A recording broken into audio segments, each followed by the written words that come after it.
State of Diablo 4 live event in Korea. There was a Diablo 4 event hosted in Korea. It was received with nearly no viewers and live attendances. The streamer who attended the live event was then asked to stop streaming after he expressed his surprise over the lack of attendees.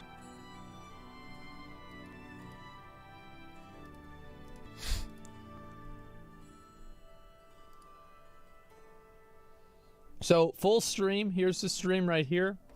Yeah, there's like nobody there. Oh, there's the audience. Wait, so the only people that were in the audience here, these were actually just the players on the other team?